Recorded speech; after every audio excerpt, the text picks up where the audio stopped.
오늘 본문에서 하나님께서 바벨론 왕국을 멸망시킴으로써 이스라엘을 회복시키겠다는 말씀이 또다시 반복되고 있습니다. 이스라엘과 유다는 바벨론에 의해 포로가 되었습니다.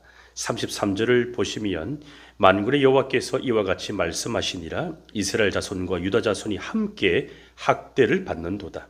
그들을 사로잡은 자는 다 그들을 붙들고 놓아주지 아니하리라. 바벨론은 이스라엘과 유다 자손을 쉽게 풀어줄 생각이 없었습니다. 그들을 붙들고 놓아주지를 않고 학대까지 했습니다.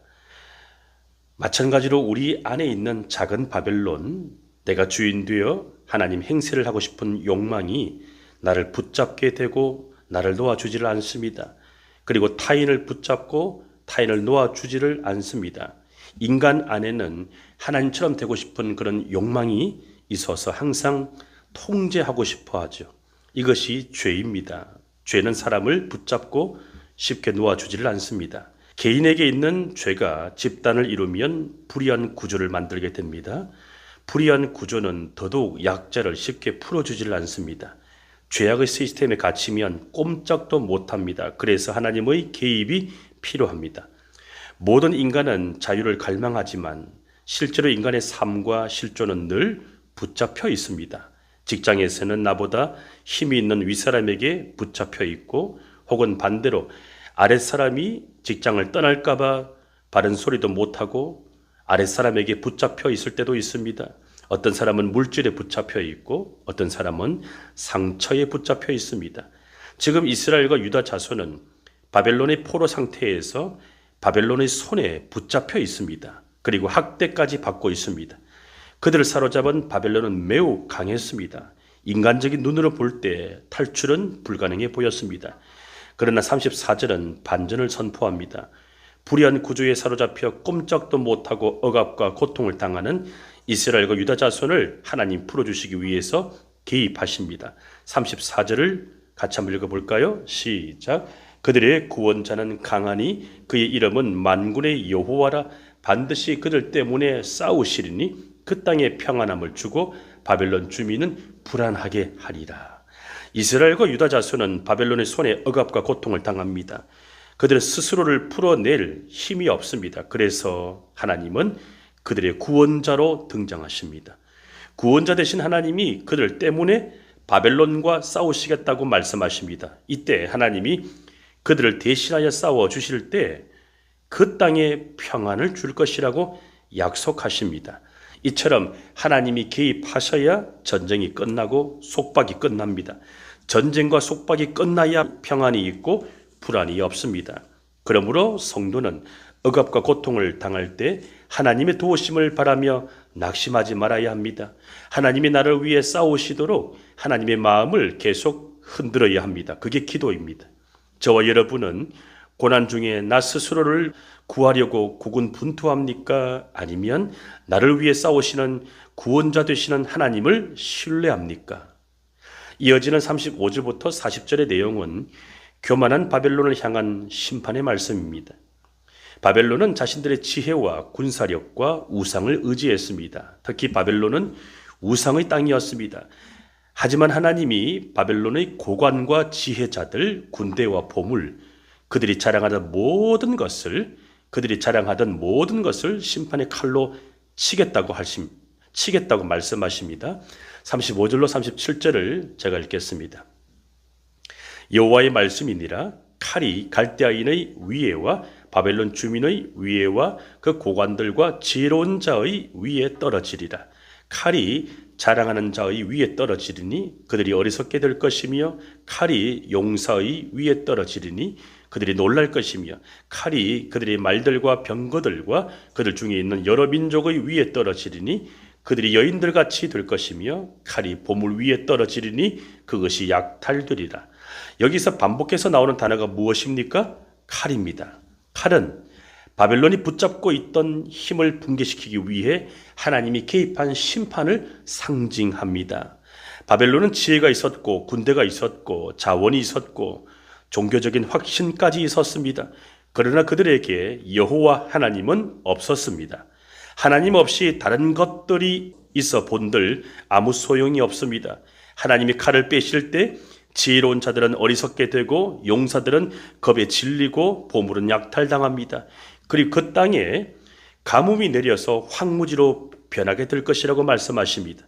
그 땅을 마르게 하여 황폐하게 하겠다고 하나님이 선언하십니다. 38절 39절입니다. 가뭄이 물 위에 내리어 그것을 말리리니 이는 그 땅이 조각한 신상의 땅이요 그들은 무서운 것을 보고 실성하였음이니라. 그러므로 사막의 들짐승이 성냥이와 함께 거기에 살겠고 타조도 그 가운데 살 것이요 영원히 주민이 없으며 대대에 살 자가 없으리라. 하나님 없는 번영과 우상 숭배의 끝은 소돔과 고모라처럼 아무도 살 수 없는 폐허가 된다고 말씀하십니다. 40절을 보십시오. 여호와의 말씀이니라. 하나님께서 소돔과 고모라와 그 이웃 성읍들을 뒤엎었듯이 거기에 사는 사람이 없게 하며 그 가운데에 머물러 사는 사람이 아무도 없게 하시리라. 가장 강해 보이던 바벨론이 하나님의 심판 앞에 처참하게 무너지게 됩니다. 하나님 없이 누리는 부와 명예와 인기, 이 모든 것들은 하나님의 공의 앞에서 아무 소용이 없습니다.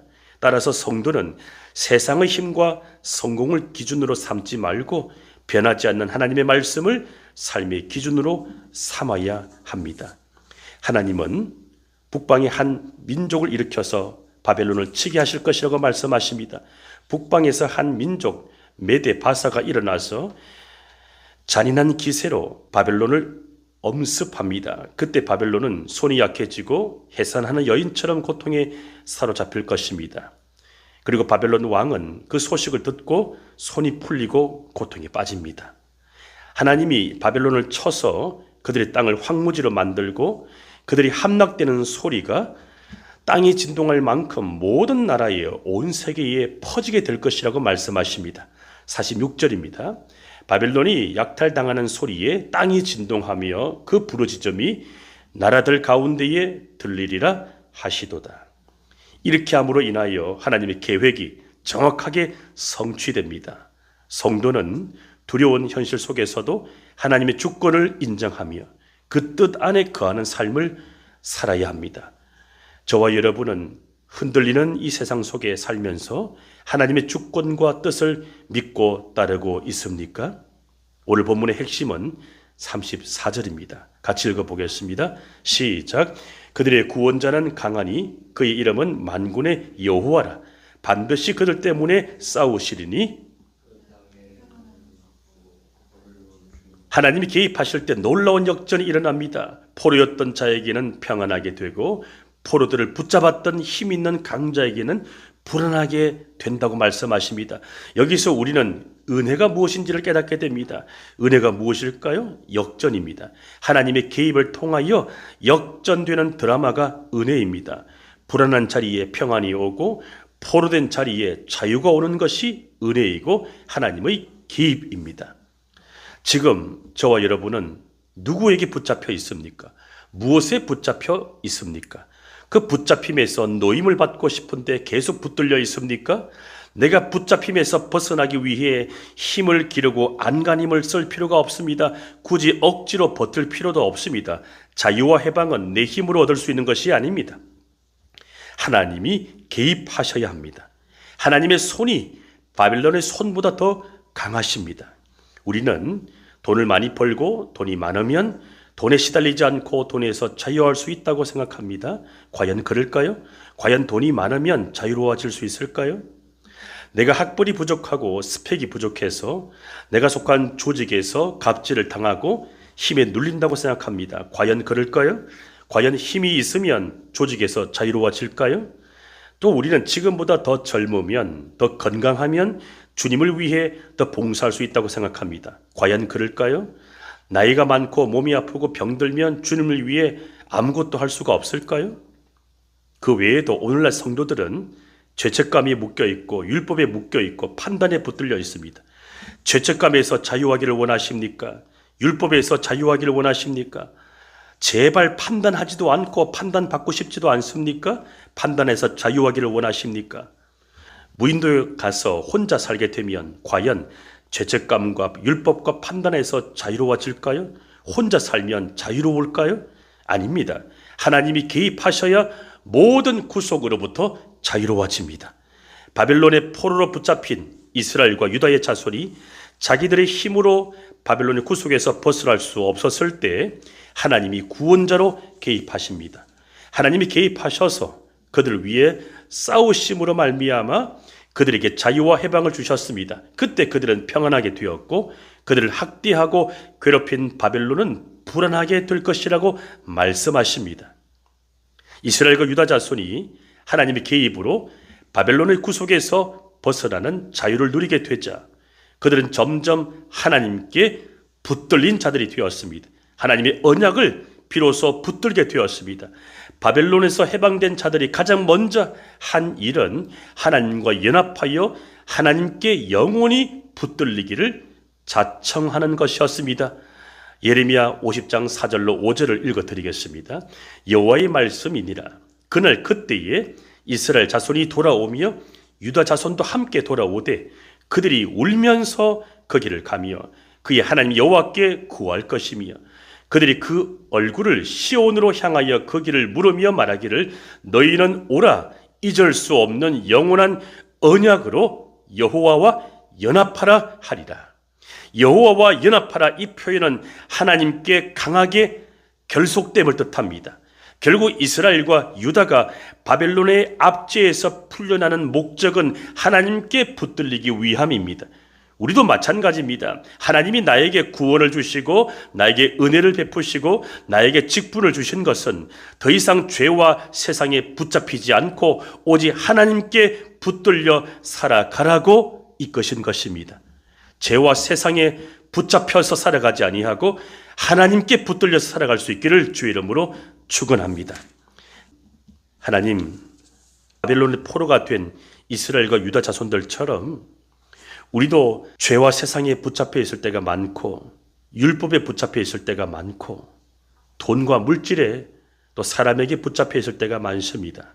하나님, 그 붙잡힘으로부터 우리가 벗어날 힘이 없습니다.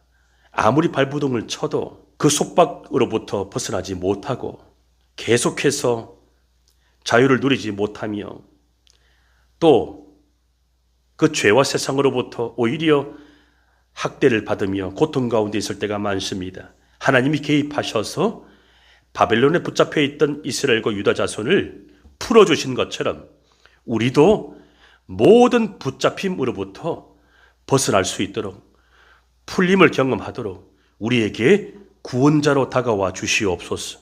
이 구원을 경험하고 난 뒤에 더 이상 죄와 자아와 세상에 붙잡히지 않고 오직 하나님께만 붙들려 살아갈 수 있도록 언약을 붙드는 자들 되게 도와 주시옵소서. 오늘도 이 새벽에 주님 앞에 나와 기도합니다. 시작은 미약하지만 나중은 창대하게 하시고 기도가 쌓여 하늘 보좌를 흔들게 도와주시며 잠자는 영혼들을 흔들어 깨워주시고 하나님께서 필요한 영혼들 광야 인생들을 이곳에 보내셔서 그들이 말씀과 예배와 성도의 교제를 통하여 자유와 해방을 얻고 치유와 회복을 얻어 주의 나라가 이곳에 흥왕할 수 있도록 우리에게 은혜를 베풀어 주시옵소서. 예수님의 이름으로 기도하옵나이다. 아멘.